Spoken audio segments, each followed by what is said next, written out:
बड़ा सवाल यह है कि क्या पाकिस्तान को सबक सिखाने का वक्त आ गया है? क्या पानी अब सर के ऊपर से निकल गया है? अगर पाकिस्तान की असेंबली एक आतंकवादी के लिए, जिसे संसद भी कहा जाता है नेशनल असेंबली को, वो अगर एक आतंकवादी के लिए प्रस्ताव पारित करेगी तो ऐसे में भारत क्या करे? बड़ा सवाल खड़ा होता है और इस पर हम आपकी राय भी जानना चाहते हैं। हम जानना चाहते हैं कि क्या वाकई पाकिस्तान को अब कड़ा सबक सिखाने का वक्त आ गया है? कीवर्ड है ITV, आप YNN लिखकर नीचे लिखे नंबर पर SMS कर सकते हैं। इस बहस में आज मेरे साथ जुड़े हैं भारत के तमाम वो नेता जिन्होंने संसद के अंदर आज आवाज उठाई थी। हमारे साथ बीजेपी के वरिष्ठ नेता शहनवाज हुसैन साहब मौजूद है, जिन्होंने बड़े पते की बात कही थी, पाकिस्तान के लिए क्या कहा था, उनसे सुनेंगे। चौधरी वीरेंद्र सिंह कांग्रेस के नेता हमारे साथ मौजूद है। हमारे साथ मौजूद है सीनियर डिप्लोमेट, वो भी हमारे साथ जुड़ेंगे। हमारे साथ JDU के नेता मुनाजिर हसन साहब मौजूद हैं, जो कि बेगूसराय से सांसद हैं। हमारे साथ अरुण बख्शी जी मौजूद हैं, बॉलीवुड का जाना पहचाना चेहरा है और कश्मीर पर बड़ी बेबाकी से अपनी राय रखते हैं, पाकिस्तान पर बड़ी बेबाकी से राय रखते हैं। उन्होंने काफी कुछ लिखा है भारत पाकिस्तान के संबंधों के बारे में, खासतौर पर उन परिवारों के बारे में जिनको जम्मू कश्मीर से विस्थापित होना पड़ा था। और हम बीच बीच में पाकिस्तान जाने की भी कोशिश करेंगे, वहां से भी राय लेंगे कि आखिरकार क्या ये पाकिस्तान की चुनावी राजनीति तो नहीं है भारत के खिलाफ खड़े होने की। शहनवाज हुसैन जी, सबसे पहला सवाल मेरा, क्या माकूल जवाब देने का वक्त आ गया है? आपने दिन में कहा था बोली तो बोली और गोली तो गोली, सो गोली पर गोली का वक्त आ गया है क्या? देखिए, सवाल यह है कि पाकिस्तान से दोस्ती की कोशिशें पूरे हिंदुस्तान के लोग चाहते थे और चाहते हैं, लेकिन क्या पाकिस्तान भारत से कोई दोस्ती चाहता है? क्या पाकिस्तान के नेताओं के, उनके लीडर्स के सोच में कहीं दोस्ती का बीज है? वो नहीं है। एक बार अभी शहीद हेमराज का सर काट के ले गए, वो मामला ठंडा नहीं हुआ। फिर CRPF के जो जवान हैं, उनके फिदायीन आकर वहां 5 जवान को शहीद करते हैं। और पाकिस्तान नेशनल असेंबली जो अपना कार्यकाल पूरा कर रही है, 2 दिन बचे हैं, तो राजनीति के लिए वहां एक प्लेटफॉर्म है भारत का, और वहां से एक रेजोल्यूशन पास करते हैं जिसमें अफजल की फांसी की निंदा करते हैं और कश्मीर पर बात करते हैं और भारत की निंदा करते हैं।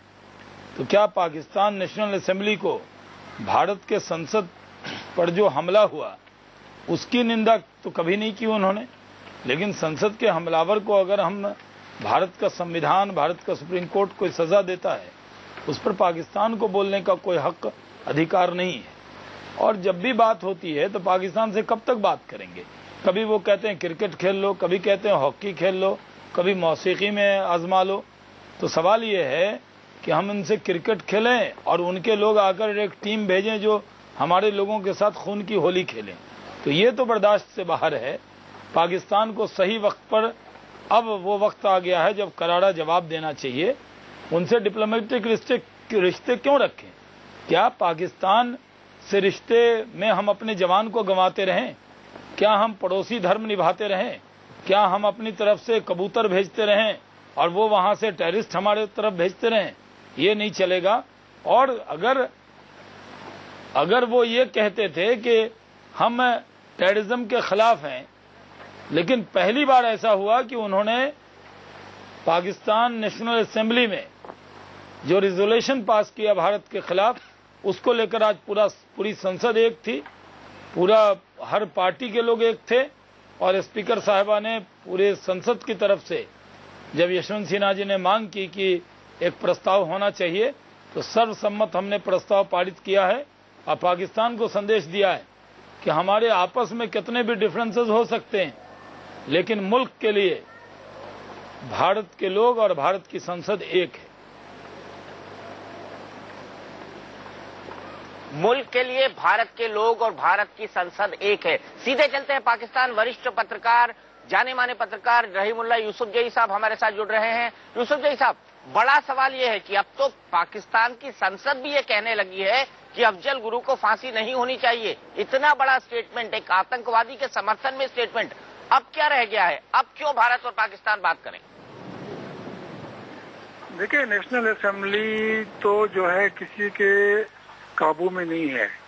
उसमें तो सारी जो पॉलिटिकल पार्टीज हैं उनकी नुमाइंदगी है। और ये सारी political party, peoples party, Nawaz Sharif की PML, सब ने ANP, MQM, उन्होंने सपोर्ट किया। ये तो एक रेजोल्यूशन है जो कि मौलाना फजलुर रहमान ने पेश किया और ये आखिरी दिन था नेशनल असेंबली का और उन्होंने सब ने उसको सपोर्ट किया। तो वो तो मेरे ख्याल में इसमें ये कश्मीर की बात जो है ये तो पहले भी नेशनल असेंबली या पॉलिटिशियंस करते हैं, उसमें कोई नई बात नहीं है। और इसमें नई बात सिर्फ अफजल गुरु की है। वो कह रहे हैं कि अफजल गुरु की जो बॉडी है वो उसकी फैमिली के हवाले की जाए। जी जी जी जी, मेरा सवाल यही है। हाँ बताएं, आप जी बताएं। सवाल मेरा ये है कि सर अब तो हद हो गई, कश्मीर की बात करें, कश्मीर की बात करने का हद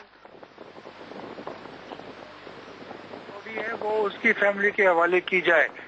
और ये कह रहे हैं कि जी वहाँ पे काफी कश्मीरियों के ऊपर जुल्म हो रहा है।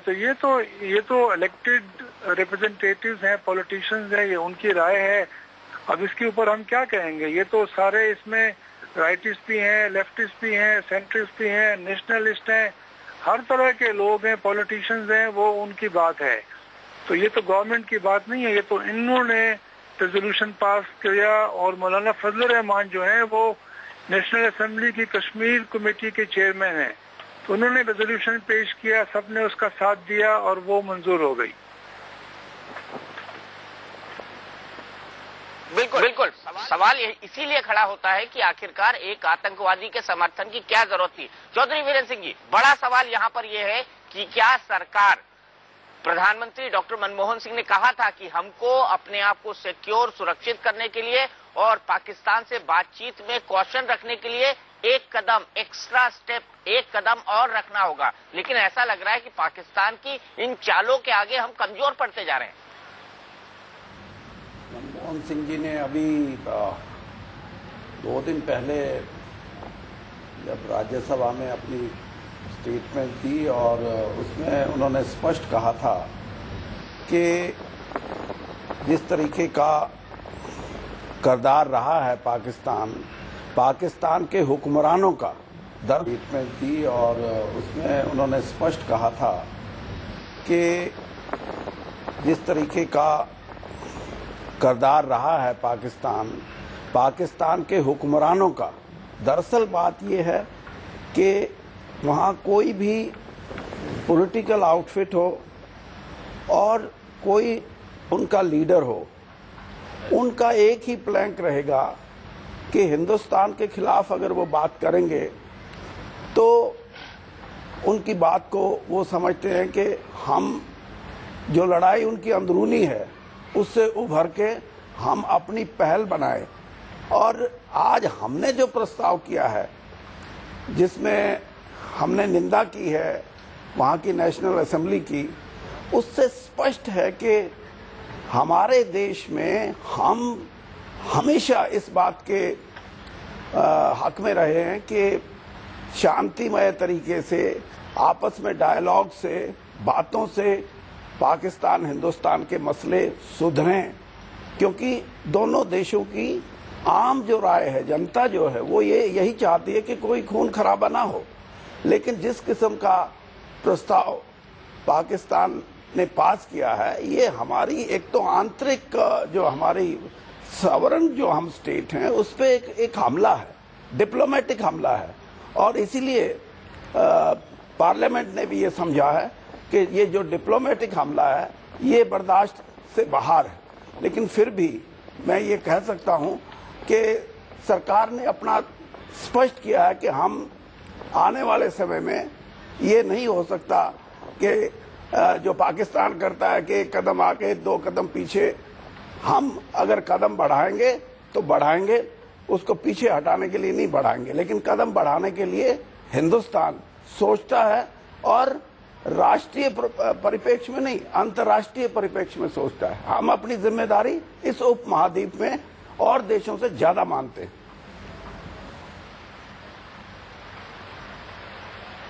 और देशों से ज्यादा मानते हैं, लेकिन सवाल यहाँ पर ये खड़ा होता है कि इस वक्त बोली के साथ बोली और गोली के साथ गोली का वक्त है या नहीं? अमरजीत कौर साहब हमारे साथ जुड़ी हुई हैं, सीपीआई की नेता।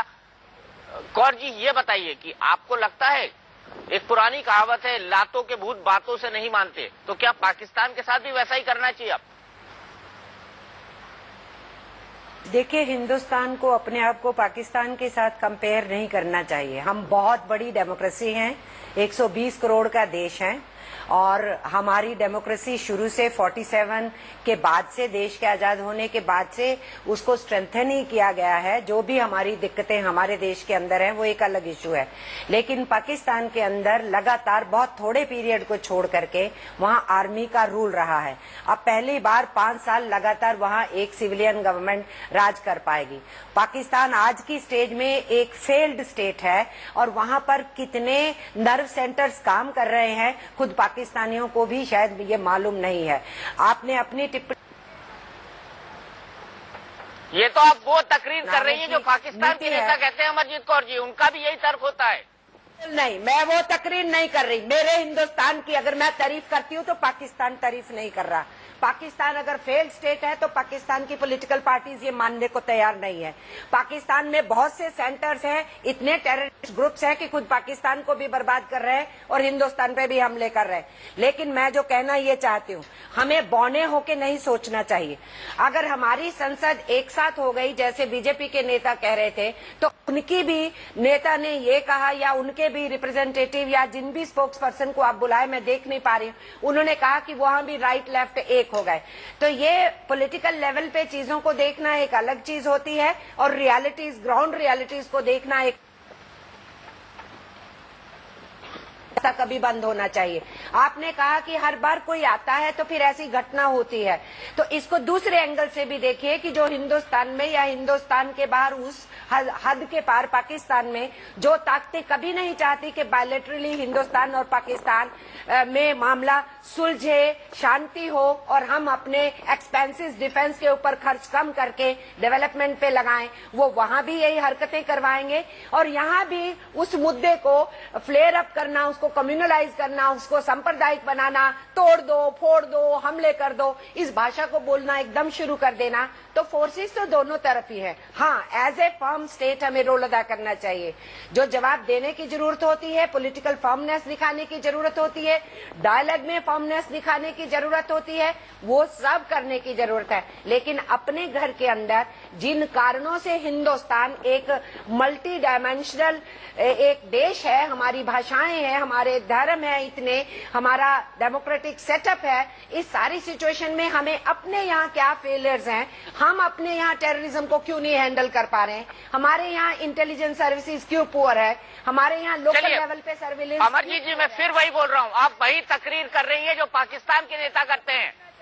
इनका तो स्टैंड ही समझ नहीं आ रहा है। ये अपने ऊपर झांकना चाहिए कि नहीं। अगर हम हवा में रहेंगे तो हिंदुस्तान को टेररिज्म से हम बचाने की बात नहीं कर रहे होंगे, और अगर हम ये समझते होंगे कि झट से पाकिस्तान पे हमला कर दो, आपको एक मिनट के लिए रोकूंगा अमरजीत जी। ये तो एनडीए ने किया था ना, ये तो वाजपेयी जी के टाइम में हुआ था ना। कारगिल की सरहद के ऊपर दोनों तरफ इतने दिनों के लिए फौजों को बिठा दिया, तो क्या निकला उसके बाद? बातचीत तो उन्होंने भी की थी, बातचीत यूपीए भी करती है, बातचीत वाजपेयी जी ने भी की थी। ये सारा टू एंड फ्रो तो चलता ही रहेगा, लेकिन किन्हीं भी इंस्टांसेस के बाद सडनली हम इस नतीजे पे पहुंचे कि तोड़ दो, फोड़ दो, बस सब हो जाएगा। तो एज ए मेच्योर्ड नेशन, एक सॉबर नेशन होते हुए, इतना बड़ा नेशन होते हुए, हमारी सिचुएशन को देखते हुए हमें बौने की तरह नहीं सोचना है। हमें सोचना है कि वो एक फेल्ड स्टेट है और वहाँ डेमोक्रेटिक सेटअप और उसकी स्टेबिलिटी ही हिंदुस्तान में बेहतर है। उसका और स्टेट को हक है कि आतंकवादी हमला करके सैनिकों को मार दें। उस फेल्ड स्टेट को ये हक है, अमरजीत जी, उस फेल्ड स्टेट को ये हक है कि हमारे सैनिकों का गला काट के उनकी बॉडी को वापस भारत भेज दे। उस फेल्ड स्टेट को ये हक है कि भारत की संसद पर हमला कराए। दीपक जी, उनकी स्टेट कहाँ एग्जिस्ट कर रही है?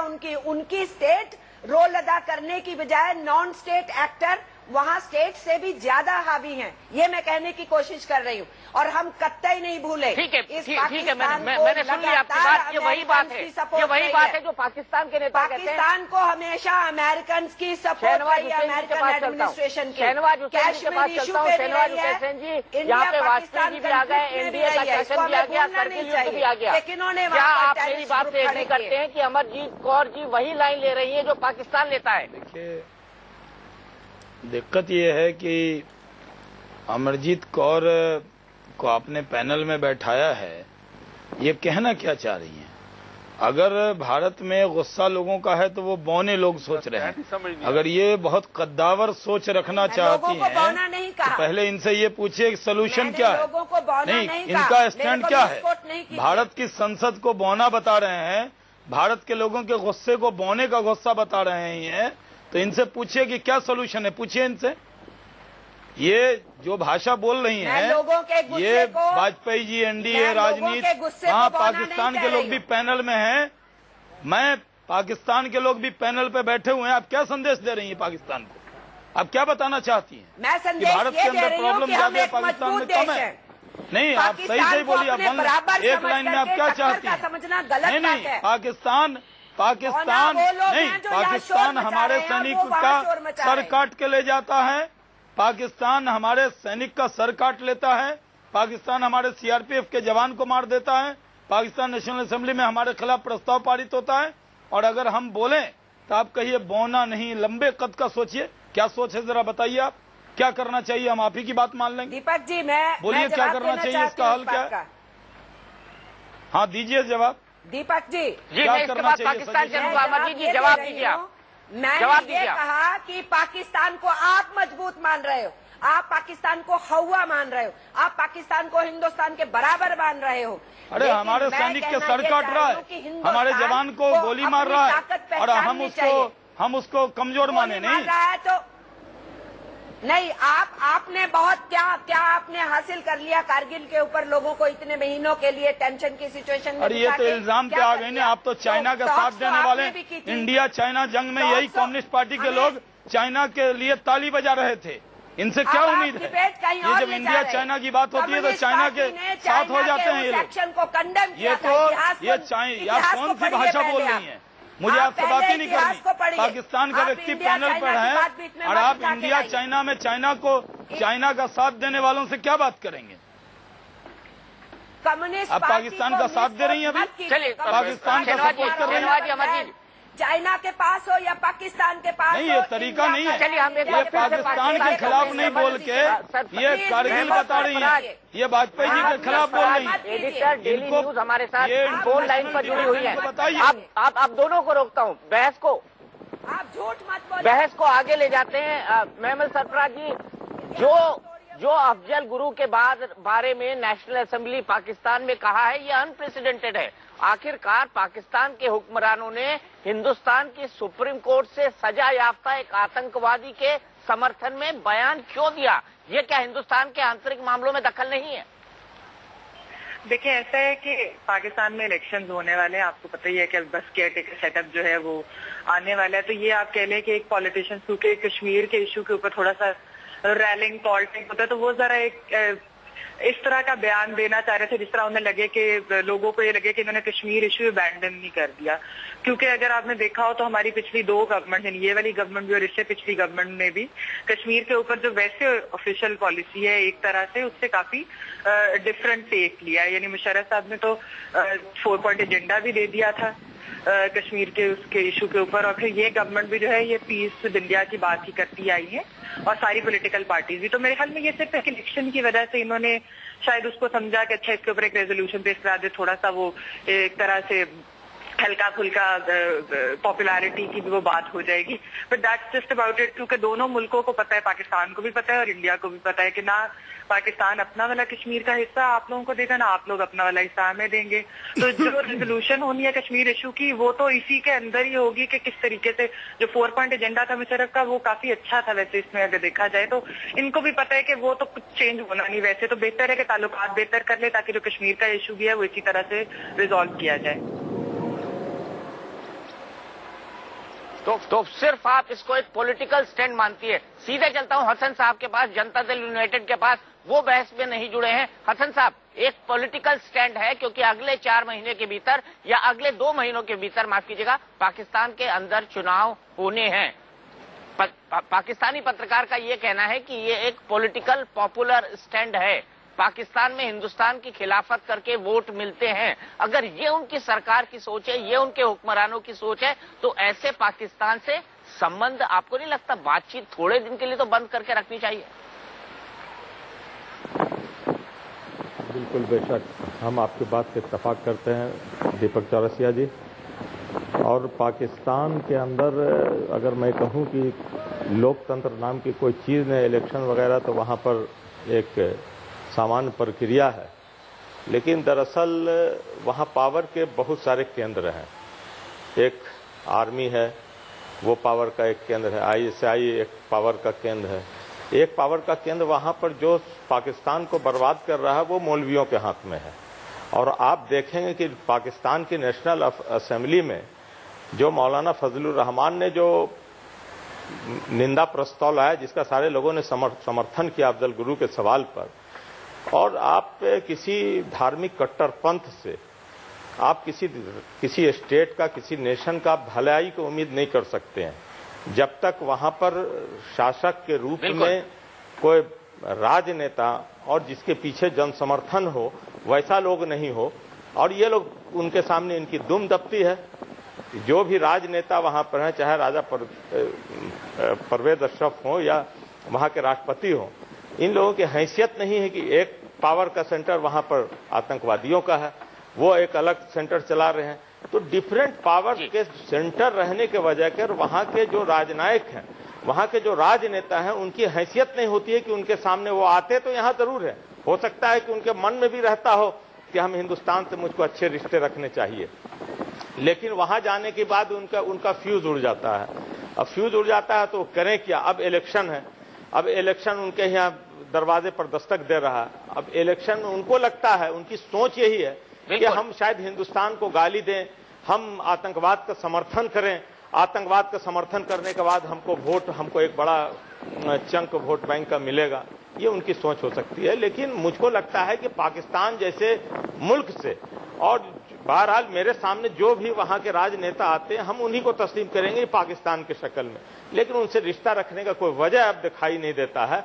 और लड़ाई को आर पार करना चाहिए। ये बहुत दिन तक जब हम लोग छोटे लड़ाई आर पार करना चाहिए, चौधरी वीरेंद्र देख रहे हैं, रोज आर पार होना चाहिए। बिल्कुल दीपक चौरसिया जी, मैं इस हक में हूं कि 2-2 हाथ हो जाए और एक निर्णायक स्थिति पाकिस्तान के लिए। अभी हमारे मुख्यमंत्री नीतीश कुमार जी गए थे, वहां के लोगों ने कहा कि नीतीश जी, नवाज शरीफ ने कहा कि नीतीश जी आ जाओ, अगर मेरे इस हक में हूं कि 2-2 हाथ हो जाए और एक निर्णायक स्थिति पाकिस्तान के लिए। अभी हमारे मुख्यमंत्री नीतीश कुमार जी गए थे, वहां के लोगों ने कहा कि नीतीश जी, नवाज शरीफ ने कहा कि नीतीश जी आ जाओ, अगर मेरे बस में होता तो तुम्हें हम सिंध का प्रधानमंत्री, सिंध का तुमको चीफ मिनिस्टर बना देते। इसका मतलब है कि उनके यहाँ दिवालियापन है, पॉलिटिकल क्राइसिस है। इस क्राइसिस की वजह से एक हमारे सूबे के चीफ मिनिस्टर को वो अपने सूबे का चीफ मिनिस्टर बनाने की बात करते हैं। इसका मतलब क्या हुआ? इसका मतलब उनके यहाँ दिवालियापन है लीडरशिप का, और उसी का नतीजा है कि इस तरह के बयान वो लोग देते हैं। बिल्कुल, आपने सही मुद्दा उठाया। हम यही सवाल पूछ रहे हैं अपने दर्शकों से कि क्या पाकिस्तान के खिलाफ कड़े कदम उठाने का वक्त आ गया है? ढेरों आपके सवाल आ रहे हैं, SMS आ रहे हैं, और इसी सवाल पर आप अपने जवाब हमें ITV यस या नो टाइप करके हमारे नंबर पर भेज सकते हैं। प्लेट में दिखाई दे रहा है आपको नंबर। सीधे चलता हूं नितिन जी के पास, जो कि डिप्लोमेट रहे, पूर्व डिप्लोमेट है, राजनयिक है। क्या आपको लगता है नितिन जी कि आर पार की लड़ाई का वक्त आ गया है, 2-2 हाथ करने का वक्त आ गया है? निगम प्रकाश जी। अच्छा, देखिए, ऐसा है कि जब आप किसी से रिश्ता ठीक करने की कोशिश कर रहे हैं, जैसे कि इंडिया जो है पाकिस्तान से बात कर रहा है, अच्छे रिश्ते होने चाहिए, इसका मतलब ये नहीं होता है कि आप और कुछ करिए नहीं। जैसे कि पाकिस्तान ने आपको दिखाया, वो टॉक्स कर रहे हैं, वो कह रहे हैं कि हम बहुत अच्छा रिश्ता चाहते हैं, फिर वो 2 थप्पड़ मार भी देते हैं। 2 सिपाही आ जाते हैं, वो गला काट के ले जाते हैं, किसी को भेज देते हैं, वो 2 तो उनको मार देता है। और आप क्या करते हैं? आप कहते हैं पीस टॉक हो रहा है, पीस टॉक हो रहा है, तो आप भी वही कीजिए, सीधा साधा है। इधर से हम हाथ मिलाएंगे, बात हो रही है, बात करेंगे, मुस्कुराएंगे, नमस्ते करेंगे। आप उधर से मारिएगा, हम भी मारेंगे, वहां मारेंगे, उसके बाद देखते हैं क्या होता है। मगर हमारी सरकार जो है वो रिएक्टिव है। अब तक कुछ होगा तो देखेंगे। ठीक है, अब क्या रिएक्ट किया आपने? वहां उन्होंने शोर किया अपनी नेशनल असेंबली में, तो आपने अपने पार्लियामेंट में शोर कर दिया। वहां जब उन्होंने गर्दन काटी 2 सिपाहियों की, तब आपने 2 सिपाही क्यों नहीं वहां के मार के ले आए? नहीं ले आए, क्योंकि हम लोग शांति प्रिय हैं। मतलब कि तुम आओ, लूट के ले जाओ, मार के ले जाओ, हम कुछ नहीं करेंगे। डिप्लोमेसी का मतलब ये नहीं होता है। डिप्लोमेसी का मतलब है कि हम ड्राइंग रूम में आपसे ठीक से बात करेंगे, बहुत अच्छी तरह बात करेंगे, लेकिन बाहर सड़क पे आप हमको तंग करोगे तो हम तुमको भी तंग करेंगे। ये डिप्लोमेसी होती है। तो प्रधानमंत्री ने कहा पार्लियामेंट में कि भाई बिल्कुल बड़ी बात कही है। अरुण बख्शी जी हैं, अरुण बख्शी जी जी, मैं आपकी बात से पूरी तरह से सहमत हूं कि जैसे को तैसा जवाब देना चाहिए। मोहसिन रजा साहब हमारे साथ जुड़े हुए हैं। अरुण जी, आप कश्मीरी कॉज के लिए इतना कुछ करते हैं, पाकिस्तान से जुड़े हुए हैं, जियो ARY से जुड़े हुए हैं। मैं चाहता हूं आप उनसे पूछे कि आखिरकार पूरी की पूरी असेंबली, हम मुंबई के जुहू बीच पर इस वक्त मौजूद हैं, शांति दिखाई दे रही है, लोग टहलते हुए दिखाई दे रहे हैं। इसी मुंबई को दहलाया था पाकिस्तान के 10 आतंकवादियों ने 26/11 के हमले के वक्त। आप उनसे पूछे कि आखिरकार उनकी सरकार क्यों साथ है एक आतंकवादी अफजल गुरु के। मोहसिन साहब, मुझे आपसे ये पूछना है कि आज तो इनके बारे में बोला गया है, तो कसाब के बारे में क्यों नहीं बोला गया? उनको कंडेम क्यों नहीं किया गया? उनके साथ उनके चाचे मामा के जो 10 लोग थे, उनको कंडेम क्यों नहीं किया गया? सर, आपकी असेंबली ने है, हिंदुस्तान तो बहुत शांति प्रिय जगह है सर। हम जब भी आप लोगों से प्यार करते हैं, जब भी प्यार करते हैं, आप लोग अफजल की तरह हमारी पीठ के ऊपर छुरा घोंपते हो सर। क्यों करते हो? अब गोली चलेगी आपकी तरफ से, इधर से तोप चलेगी sir. Why not? Enough is enough sir. ये बंबई नगरी, the financial capital of India, इसको दहला दिया गया सर, इसको पूरी तरह से दहला दिया गया। इमरान साहब आते हैं, आके बोलते हैं कि well let's forget it man, let's forget it. वो आपकी हक्कानी जी आती हैं, वो कहती हैं कि let's forget before 71 I born round about this time. This is not done sir, this is not done. आप मुझे बता सकते हैं कि आज की डेट में जो इस तरह का हुआ है, आपका जवाब क्या है? आप दिल पे हाथ रखकर बोलिए कि इज इट राइट और रॉन्ग? Please sir. जी, मैं माफी चाहता हूं, मुझे मालूम नहीं है कौन सा मुझसे सवाल कर रहे हैं, जरा मुझे बताएंगे कि कौन साहब हैं? अरुण बख्शी साहब हैं, कश्मीरियों के कॉज के लिए बॉलीवुड में बहुत कुछ करते हैं, जाने माने एक्टर हैं ये देश के। जी, अच्छा, सॉरी, मैं चूंकि मुझे मालूम नहीं था। देखिए अरुण बख्शी साहब, आप इस बात को देखें कि जो कुछ समझौता एक्सप्रेस में हुआ और जिस तरीके से पाकिस्तानियों को उसमें जिंदा जलाया गया, क्या आप लोगों ने उनके कातलों को पकड़कर पाकिस्तान के हवाले किया? आपने उस मामले को छुपाने की कोशिश की, पहले उसका पाकिस्तान पे इल्जाम लगाया, फिर उसके बाद जिस वक्त चंद बाज़मीर लोगों ने उसकी इन्वेस्टिगेशन की और उन लोगों को बेनकाब किया कि जो कि भारतीय फौज के में काम करने वाले लोग थे, तो क्या किया आपने? क्या आपने ऐसे नफरत पैदा करने वालों के खिलाफ कुछ किया? आपके 11 लोग यहाँ पे आए बंबई में, उन्होंने 180 लोगों को मारा, पूरे इंटरनेशनल लेवल के लोगों को मारा, पूरे बॉम्बे में आपने आतंक मचाया। क्यों मचाया sir? Why? I would like to know that. आप यहाँ पे डिजाइन करते हैं, आपकी एक डिजाइन की क्लास है सर। नई दिल्ली एयरपोर्ट से उतरने के बाद आप लोग, आपकी फिदाइन की एक पूरी क्लास है सर। आपका जो प्रेसिडेंट साहब है, उनका एक बंगलो है, जो आपका बंगलो है उनका, उसको उन्होंने पूरा बुलेट प्रूफ रखा हुआ है। अपना बंगलो तो उन्होंने बुलेट प्रूफ रखा हुआ है, लेकिन वो फिदाइन की क्लास, इधर क्लास उधर क्लास, एक भेज देते हैं। बेचारे अनपढ़, गंवार, बिल्कुल मोटिवेटेड अनमोटिवेटेड लोगों के ऊपर वो लगा देते हैं, भेज देते हैं, तोप से उड़ा देते हैं। वाय सर, एक मिनट, शहनवाज हुसैन जी के पास चलते हैं, वो मोहसिन साहब की बात का जवाब देना चाहते हैं। शहनवाज जी। देखिए, सवाल ये है कि पाकिस्तान जिम्मेदारी कब लेगा। आप ये कह रहे हैं कि आप इल्जाम तराशी न करें, लेकिन जो दोस्ती के आप कह रहे हैं मोस्ट फेवर्ड नेशन का दर्जा दीजिए, दिया भी, एग्रीमेंट भी हुआ, तो आखिर आपके कंट्रोल में चीजें नहीं हैं। अगर पाकिस्तान नेशनल असेंबली के अंदर कि आपने एक रेजोल्यूशन किया तो क्या चेयर से उस रेजोल्यूशन को रोका नहीं जा सकता था? हमारे यहाँ हिंदुस्तान में अगर कोई पार्लियामेंटेरियन इंटरनेशनल विषय पर बोलता है तो स्पीकर उसको रोकती हैं, क्योंकि वो जहां से हमारा रिश्ता है वो बिना इजाजत के नहीं कर सकते। अगर वो स्टेट सब्जेक्ट पर भी हमारे एमपी बोलते हैं तो वो कह देती हैं स्पीकर कि ये स्टेट सब्जेक्ट है, इस पर आप नहीं बोल सकते। तो पाकिस्तान में एक मौलाना फजलुर रहमान का सवाल नहीं है कि रिजोल्यूशन लाए आपने पास किया। आपने ये वो गलती की है जो गलती टेररिस्ट ने नहीं की, ये जानबूझ के की गई गलती है। क्यों नहीं रोका वहां के स्पीकर ने? दूसरी बात, आप हमारे यहाँ हमारे जो सैनिक हैं उनका सर कटा, आपने कल टेररिस्ट यहाँ भेजा। आप कह रहे हैं समझौता में क्या हुआ? समझौता ब्लास्ट जो हुआ उसकी जांच चल रही है और वो जांच का विषय है। तो क्या करेंगे आप?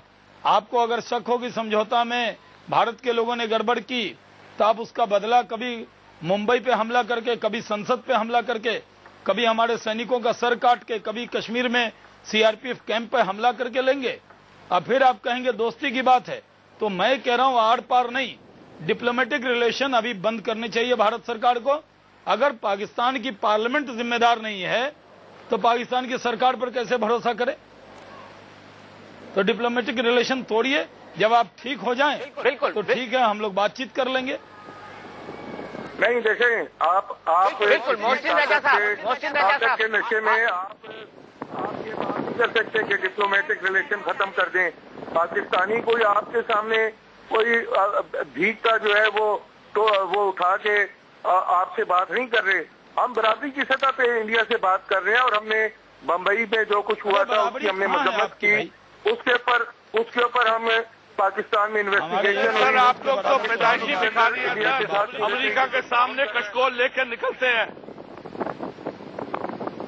दीपक जी, अरे सर, अमेरिका के सामने आप रोज सवेरे निकलते कशकोल लेके। बराबरी तो अरे हथियार देते, पैसे देते। आपके देश में ऐसी क्या चीज बनती है सर? नेपाल भी है, सुई और धागा तक नहीं बनता आप है। इंडिया से कहाँ बराबरी कर रहे हैं? कौन से गलतफहमी में जी रहे हैं साहब?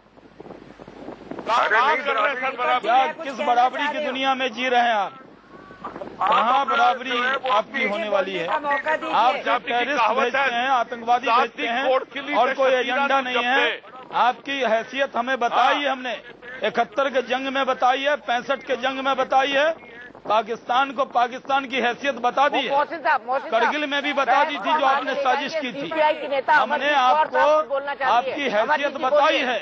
जब जब जंग हुई है आपको हम लोगों ने बताया है। आप इस तरह की लैंग्वेज अगर कह रहे हैं कि बराबरी की बात, तो क्या आतंकवादी भेजेंगे?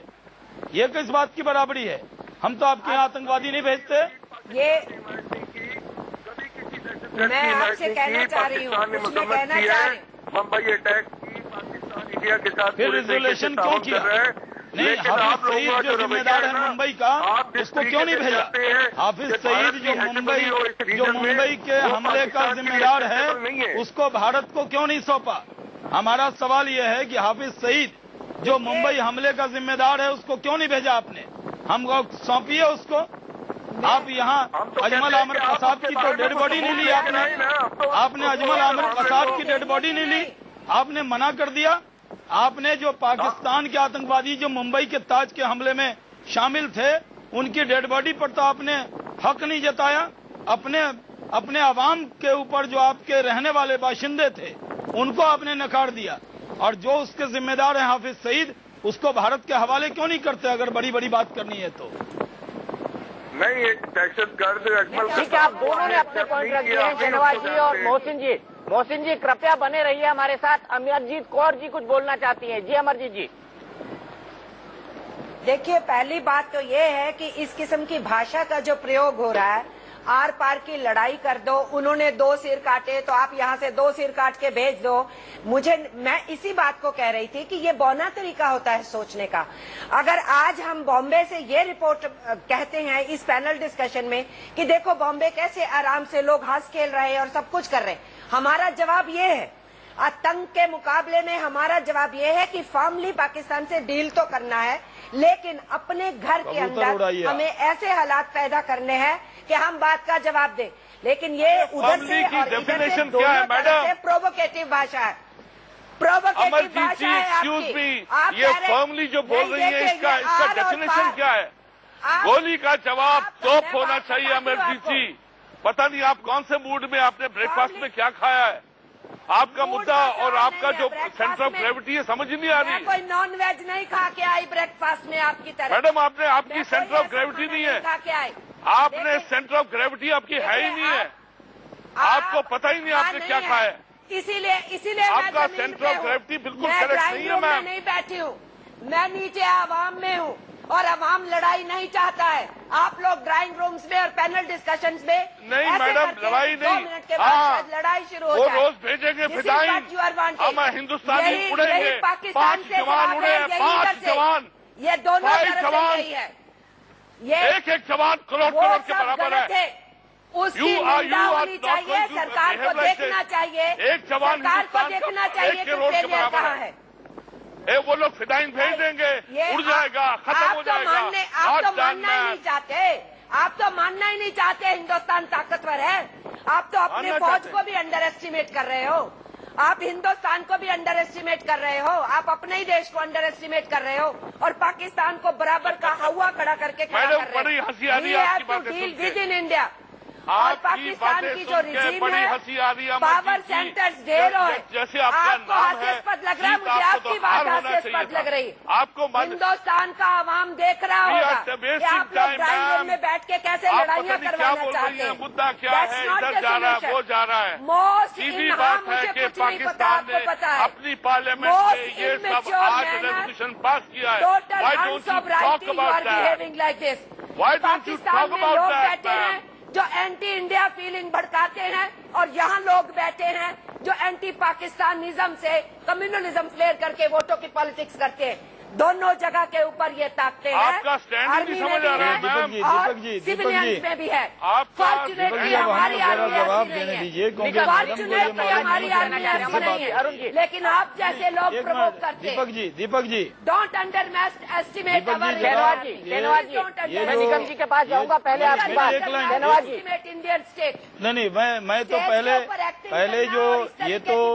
ये जो अमरजीत कौर बैठी हैं, इनको ये बताइए, ये इनकी आवाज बंद करेंगे तभी तो मैं बोल पाऊंगा ना। ये तो किधर से बोल रही है यही नहीं पता लग रहा है। क्या सुने आप? देखिए, सवाल क्या बनेंगी लगातार जहर। अरे मैं नहीं बोल रहा था, मैं सुन रहा। अरे ये सुनिए, अरे ये इनको पता ही नहीं है कि कौन बोल रहा है, किसको जवाब दे रही है, इनको लगातार जहर। अरे मैं नहीं बोल रहा था, मैं सुन रहा। अरे ये सुनिए, अरे ये इनको पता ही नहीं है कि कौन बोल रहा है, किसको जवाब दे रही है, इनको बताइए ना।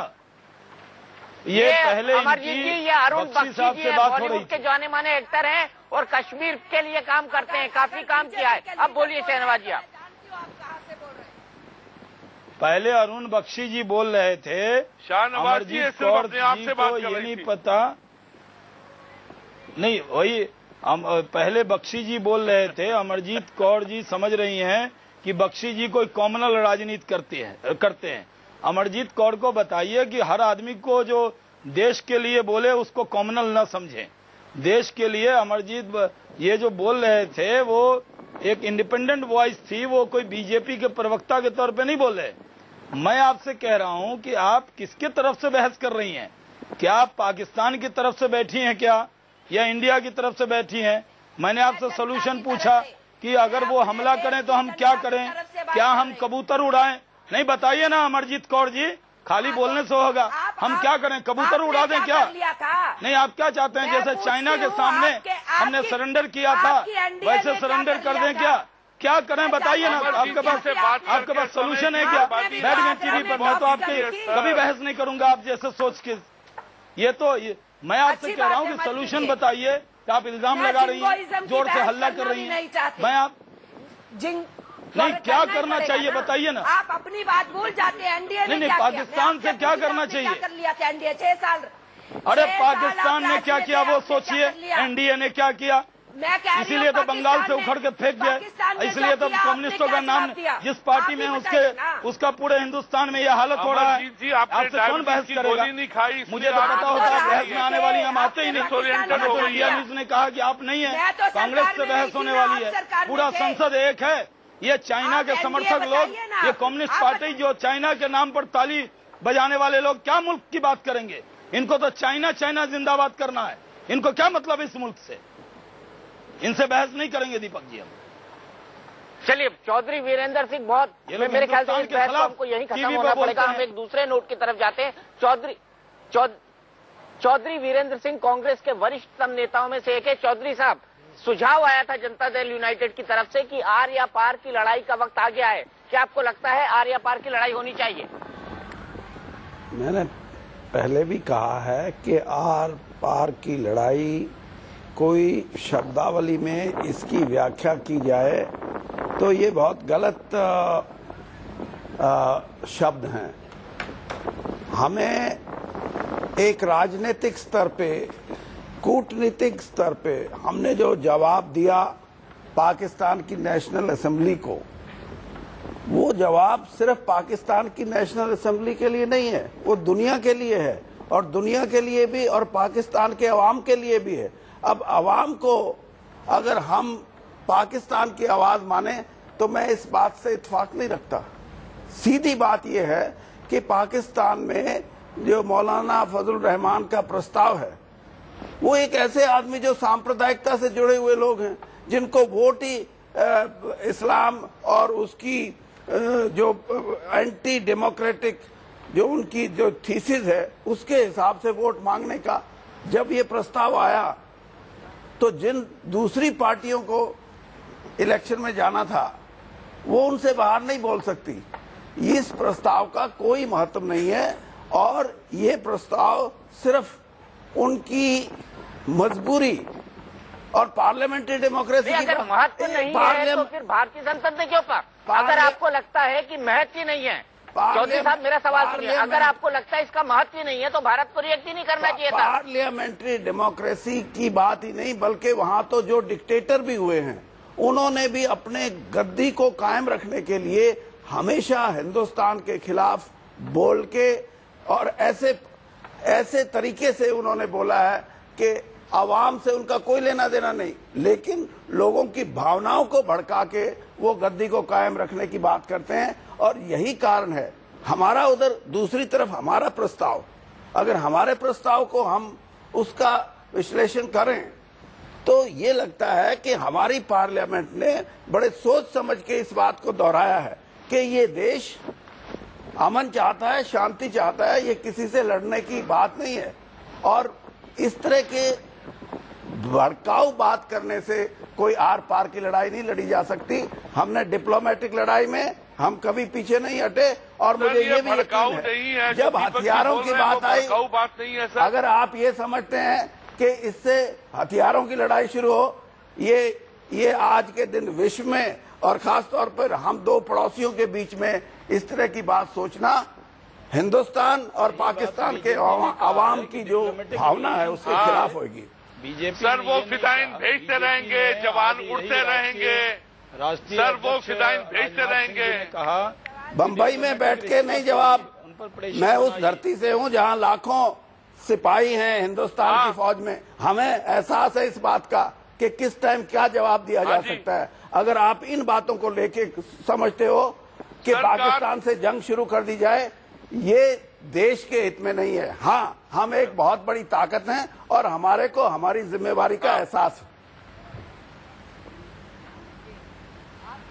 सर कोई हिंदुस्तान लड्डू नहीं है कि उठा के खा लिया, फिदाइन भेज दिए और जवान मारे गए। और जो हिंदुस्तान का जवान है वो कोई गन का फॉर्डर नहीं है, कोई तोप का फॉर्डर नहीं है, खुराक नहीं है। कि पाकिस्तान की गोली और तोप और फिदाइन के सामने हिंदुस्तान के जवान आए, 5 मर गए, किसी ने जब बोला नहीं है। क्यों? वाई? बैकग्राउंड को रीजन क्या है सर? लॉजिक क्या है? आप अगर इन बातों को आप फिर आ गई हैं। अगर इन बातों को आप समझे क्या बात है? तो ये देश 65 साल से जो इतना भारी खर्चा हम उठा रहे हैं डिफेंस पे, और उधर से पाकिस्तान इतना भारी खर्चा डिफेंस पे उठा रहा है, इन चीजों को जिस दिन हम समझ जाएंगे और तो अवाम पैसे ले रहे हैं सर, उसके पास खुद का क्या है? सुई और धागा नहीं बना सकता। आप तो ये चाहते हैं कि तुर्क से लड़ाई शुरू करें। ये देश ये नहीं चाहता और देश की सरकार ये नहीं चाहती। लेकिन सरकार ने ये महसूस करवा दिया है कि हिंदुस्तान किसी के में आके 200 लोग मारेंगे, है ना? अब आप वो हाफिज साहब अब आप आर पार की लड़ाई के अगर जो है, मैं ये समझता हूँ कि आर पार की लड़ाई के अगर आप गोद में जाके बैठ गए हैं, तो ये बहुत ही दुर्भाग्यपूर्ण बात। पाकिस्तान से रिश्ते सुधारने के लिए कोशिश करना, शहनवाज हुसैन जी, मैं ये समझता हूँ कि हमारा फर्ज है। लेकिन अगर वो किसी हद को पार करके हमारे को नीचा दिखाने की कोशिश करें, चाहे डिप्लोमेटिक तौर पे और चाहे ताकत के बल पे, उस टाइम हमें पीछे मुड़ के नहीं देखना चाहिए। फिर हमें हेमराज जी के सर के बारे में क्या बोलेंगे? जो सर भेजा है यहाँ पे भारत में है, लेकिन उसके बारे में क्या बोलेंगे? ईंट का जवाब पत्थर क्या? ये अभी आप नहीं समझते, आप तो नहीं समझते कि कल लड़ाई शुरू हो। अरुण जी ने ये नहीं चाहता देश, ये नहीं चाहता देश की आम जनता, ये नहीं चाहती। शहनवाज जी के पास चलते हैं उनका रिएक्शन लेने के लिए। देश की पार्लियामेंट भी ये नहीं चाहती। अमरजीत जी आपके पास भी आ रहा हूँ, 1 मिनट आपके पास भी आ रहा हूँ। अमरजीत जी आपके पास भी आ रहा हूँ। शहनवाज जी, बड़ा सवाल यहाँ पर उठाया है चौधरी वीरेंद्र सिंह ने कि फजलुर रहमान प्रस्ताव लेकर आए, ऐसे प्रस्ताव का कोई मतलब ही नहीं है। अगर मतलब नहीं था तो हमने रिएक्ट क्यों किया? नहीं, ये वीरेंद्र जी अपनी निजी राय होगी, लेकिन कांग्रेस के सारे मंत्री नेता संसद में कक्ष में जो बैठक है स्पीकर साहब के कमरे में, उसमें सब लोगों ने मिलकर कहा कि नहीं, आज एक सर्वसम्मति से रेजोल्यूशन होना है और भारत ने गंभीरता से लिया है, इसलिए ऑल पार्टी ने एक रेजोल्यूशन किया है। इसकी गंभीरता को कम नहीं करना चाहिए। और ये हम पाकिस्तान के रेजोल्यूशन को भारत ने गंभीर न लिया होता, भारत की संसद ने गंभीर न लिया होता, तो हम आज प्रस्ताव नहीं करते। दूसरी बात, भारतीय जनता पार्टी ने ये नहीं कहा है कि बम और तोप लेके बॉर्डर पे चलिए। राजनाथ सिंह जी ने पहले दिन अध्यक्षीय भाषण में ही कहा था और आज भी कहा है कि अगर पाकिस्तान से हमारे झगड़े लड़ाई के रिलेशन हैं, वो फिदाइन भेज रहे हैं, फिर डिप्लोमेटिक रिश्ते का फायदा क्या है? जो मैंने पाकिस्तान के जो व्यक्ति बैठे हुए थे उनसे कहा था, जब वो नाराज हो रहे थे इस बात पे, वो अपने मुल्क को बहुत बड़ा बता रहे थे। हर व्यक्ति को हक है उसको अपने मुल्क को बड़ा बताने का, लेकिन क्या पाकिस्तान एक तरफ मोस्ट फेवर्ड नेशन का दर्जा भी चाहता है, हमसे बिजनेस और व्यापार भी चाहता है, दूसरी तरफ वो डिप्लोमेटिक रिलेशन भी चाह रहा है। तो हम भारतीय जनता पार्टी की तरफ से ये मांग है कि आप डिप्लोमेटिक रिश्ते तो अभी थोड़े दिन के लिए सस्पेंड कीजिए, पाकिस्तान को टेबल पर बुला के बात कीजिए कि आप बीच में ठीक हुए थे, फिर से बिगड़ क्यों गए हैं? अगर आपके यहाँ चुनाव है तो कोई और तरीका अपनाइए। ये भारत के लोगों को मारकर सर काट लेना और इस तरह से वो हमारे सैनिकों पर आकर हमला करना। भाई, एक पाकिस्तान नेशनल असेंबली 2 दिन बचे हैं पार्लियामेंट के उनके, तो एक रिजोल्यूशन कर लेना कि 5 साल तक तो हमारे खिलाफ बोलने की उनकी हैसियत नहीं हुई, लेकिन आखिरी जाते जाते चाहे चुनाव लड़ना है तो हमारे कंधे पे भाई बंदूक मत चलाओ, अपना चुनाव लड़ो, जाके जीतो हारो ये आपका मामला है। लेकिन भारत के खिलाफ एक रेजोल्यूशन पास करके आप क्या संदेश देना चाहते हैं? संसद के हमले की निंदा नहीं की आपने पाकिस्तान नेशनल असेंबली में, आपने मुंबई हमले की निंदा नहीं की पाकिस्तान नेशनल असेंबली में, आपके 10 पाकिस्तानी यहां आ गए, उनकी डेड बॉडी तक आपने कबूल नहीं की, और आप अफजल गुरु की डेड बॉडी उनके फैमिली को दे दो, इसकी बड़े दुबले हुए जा रहे हैं सोच के। ये तो तरीका ठीक नहीं है। भारत का अंदरूनी मामला है, हम आपस में बात करेंगे, ठीक है। भारत की पार्टियां अलग अलग विचार रख सकती हैं, लेकिन हम अपनी प्रॉब्लम को हल करेंगे। हम पाकिस्तान के कंधे पर बंदूक नहीं चलाते हैं। लेकिन पाकिस्तान नेशनल असेंबली ने जो आज किया है उसके लिए पाकिस्तान के वजीर आजम या सदर भारत से माफी मांगेंगे? क्या कहेंगे कि हमने गलती से वो दखल दे दिया हिंदुस्तान के अंदरूनी मामले में? ये करने का उनको कोई हक नहीं था। इसलिए भारतीय जनता पार्टी ने कहा कि एहसास हो कि उसके रिलेशन को खत्म कीजिए। जो प्रस्ताव पास किया है वो उससे सहमत नहीं है पाकिस्तान की सरकार। दीपक जी, हाँ, तो ये पाकिस्तान को कहना चाहिए ना, पाकिस्तान के जो सदर हैं जरदारी साहब या राजा परवेज साहब को कहना चाहिए कि पाकिस्तान चौधरी वीरेंद्र सिंह साहब, ये संसद का सर्वसम्मत प्रस्ताव है। मैं सर्वसम्मत, मैं इसीलिए तो आपको कहा कि 2 महीने। मैं 1 मिनट आपके पास आता हूँ चौधरी जी। ये खुद बात सामने आई कि 2 महीने बाद पाकिस्तान में चुनाव होने हैं और जिस महाशय ने, जिन साहब ने वो प्रस्ताव रखा, उनकी बैकग्राउंड यही है कि वो सांप्रदायिकता के नाम पे जो डेमोक्रेटिक प्रोसेस है उसके ऊपर कैसे हावी हो, और इस ऐसी मरले पे जब 2 महीने चुनाव के बाकी हो तो उस प्रस्ताव का समर्थन पाकिस्तान की उस असेंबली ने किया जिसमें सेकुलर पार्टीज भी हैं, जिसमें डेमोक्रेटिक पार्टीज भी हैं, लेकिन उनको हमने जो जवाब दिया है वो हमारा जवाब ज्यादा मतलब रखता है, क्योंकि हमने ये कहा है कि हम ये बर्दाश्त नहीं करते, लेकिन हम ये चाहते हैं कि दोनों पड़ोसियों में जो रिश्ते हैं उसमें ये स्टेज ना आए कि जंग के हालात पैदा हो जाएं। इसलिए हम उन रिश्तों को खराब करने की बजाय हम ये चाहते हैं कि इस इलाके के अंदर शांति हो, और शांति के लिए ही हमेशा हमने प्रस्ताव किया है। उनके प्रस्ताव में ये मंशा नहीं है, उनके प्रस्ताव में मंशा भड़काऊ बात करने की है। हमारे प्रस्ताव में मंशा साफ है कि हम ईमानदारी से ये चाहते हैं कि इस दुनिया के इस हिस्से में अमन व अमान हो। और अगर वो जीत गए तो क्या होगा? उनकी पार्टी जीत गई। चलिए चौधरी साहब, मैंने बाना। अरुण जी, मैं आपको भी रोकूंगा। दीपक भाई नहीं, लेकिन दीपक जी 1 मिनट मैं आप सब लोगों के पास आ रहा हूँ। 9:30 तक ये शो जाएगा। मैं शो इसलिए नहीं एक्सटेंड कर रहा हूँ क्योंकि मेरे पास वक्त है। दरअसल ऐसी डिमांड आ रही है। 7,000 से ज्यादा एसएमएस 7,000 से ज्यादा एसएमएस इस वक्त आ चुके हैं पूरे देश से, और जिसमें 99.8% लोगों का कहना है कि पाकिस्तान को सबक सिखाने का सही वक्त आ गया है। 99%, 100% लोगों के आसपास। सीधे चलता हूं मोहसिन रजा साहब के पास। मोहसिन रजा साहब, अब क्या कहेंगे? जो लोगों का ओपिनियन है वो पूरी तरह से पाकिस्तान के खिलाफ है। ऐसे में आपको नहीं लगता कि सरकार पर भी दबाव होगा, भारत सरकार पर भी दबाव होगा, भारत की जनता का, कि ये पाकिस्तान की असेंबली ने आखिरकार कह क्या दिया, क्यों कह दिया, किस हक से कहा? आपको कसाब की बॉडी की चिंता नहीं थी जो आपको देश का है, लेकिन आपको अफजल गुरु की बॉडी की चिंता थी। पाकिस्तान की जो बड़ी सियासी जमातें हैं और पाकिस्तान के अवाम, वो भारत के साथ अच्छे ताल्लुकात की ख्वाहिश रखते हैं। इसका वो बार बार इजहार भी कर चुके हैं। लेकिन जो लोग आज आपके प्रोग्राम में मौजूद हैं, अगर पाकिस्तानी तालिबान और दहशतगर्द इनको सुनेंगे तो उनको खुशी होगी कि वो जो मिशन लेकर आगे बढ़ रहे हैं, उनके हामी हिंदुस्तान में बैठे हैं जो पाकिस्तान और हिंदुस्तान की जंग कराना चाहते हैं। इनके इसमें फरसूदा ख्यालात हैं।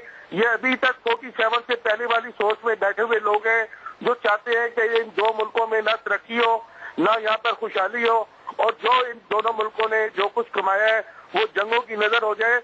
ये सोच को रखने वाले तालिबान के हामी हो सकते हैं।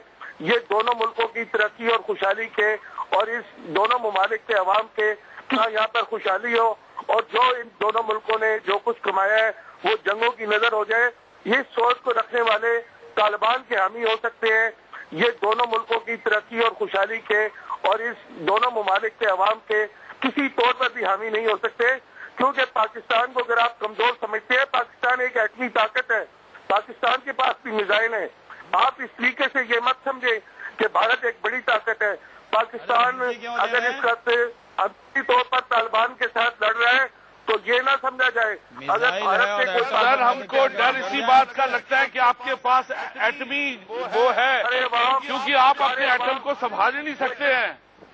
आप ये बात अपने दिल से संभाल ही नहीं सकते हैं सर। कितनी बार वहाँ पे दहशतगर्द आ गए हैं सर, संभालिए उसको। हमको आपकी बड़ी फिक्र रहती है। आपकी जो बच्ची है मलाला, उसके लिए मैंने गुरुद्वारे में जाके अखंड पाठ रखा था कि उस मलाला को ठीक हो जाए, हे रब्बा उस मलाला बच्ची को ठीक हो जाए। ये हमारी तरफ से जेस्चर था, लेकिन आप लोगों की तरफ से क्या होता है सर? लेकिन हम बैड, वेरी बैड। नहीं कर सकता।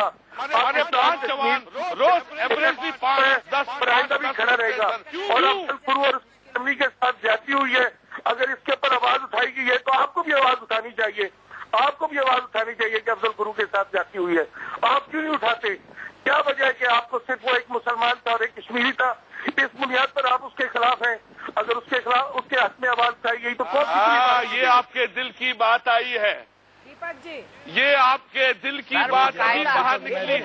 अरुण जी मैं इनके इस बात का जवाब दे दूं। वैसे 98 मैं देना चाहता हूं, शहनवाज जी मैं जवाब देना चाहता हूं। अफजल गुरु की बॉडी को लेकर भारत के प्रधानमंत्री ने गृह मंत्री से इस बात को लेकर नाराजगी जताई कि उनके घर वालों को पहले इन्फॉर्म क्यों नहीं किया गया। भारतीय मीडिया ने उनके पूरे परिवार का इंटरव्यू एक बार नहीं कई बार दिखाया, उनके मानव अधिकारों को उठाते हुए। वो जो कहना चाहते थे, कश्मीर के नेता जो कहना चाहते थे, उनकी बातों को चलाया गया है। तो आप ये नहीं कह सकते कि किसी भी तरह से अफजल गुरु या उनके परिवार की आवाज को दबाया गया। मोहसिन साहब, ये आरोप पूरी तरह गलत है, इसका मैं चश्मदीद हूं। लेकिन बड़ा सवाल यहाँ पर ये फिर खड़ा होता है कि जी अमरजीत जी अब आप बोलिए, आप बहुत देर से वेट करिए। अमरजीत जी हमारी दुआएं आपके साथ है कि अब आप अच्छा बोलिए। दीपक जी 1 मिनट, मैं ये कहना चाह रही हूँ जो दीपक जी ने कहा वो बिल्कुल दुरुस्त है कि हमारे देश के अंदर सिर्फ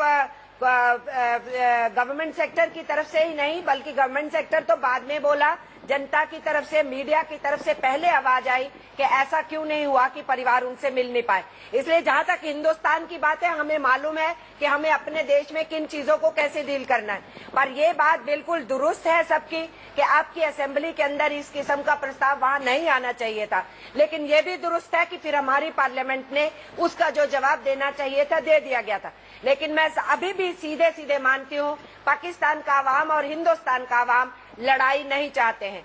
और जो लोकल कॉन्फ्लिक्ट्स बॉर्डर्स पे होते हैं, हमारी आर्मी कैपेबल इनफ है टू हैंडल दो सिचुएशंस। इसलिए आर पार की बात उधर से हो या आर पार की इधर से हो, ये बात बिल्कुल गलत है। और मैं अभी भी समझती हूँ इस किस्म की बात करना कि तुरंत डिप्लोमेटिक चैनल्स को बंद कर दो। जब एक्सट्रीम वार में भी होते हैं दो देश है तो उसमें भी बातचीत की गुंजाइश ढूंढी जाती है। और यहाँ आप डिप्लोमेटिक रिलेशंस को खत्म करके जो बीजेपी की तरफ से राय आ रही है, आप जो हालात हैं उनको और बिगाड़ना चाहते हैं। तो बात तो वही हो गई, वहां भी कुछ लोग हैं जो पॉलिटिकली कैपिटल बनाना चाहते हैं, यहाँ भी कुछ लोग हैं जो पॉलिटिकल कैपिटल बनाना चाहते हैं। इसलिए हिंदुस्तान और पाकिस्तान कभी अमन चैन में रहे ही नहीं और विकास की सीढ़ियां पे जाए नहीं। इसलिए ऐसी ताकतों को जवाब यही है कि हमारी दोस्ती बढ़नी चाहिए, पाकिस्तान को सबक सीखना होगा और वहाँ की आवाम उनको सबक सिखाएगी।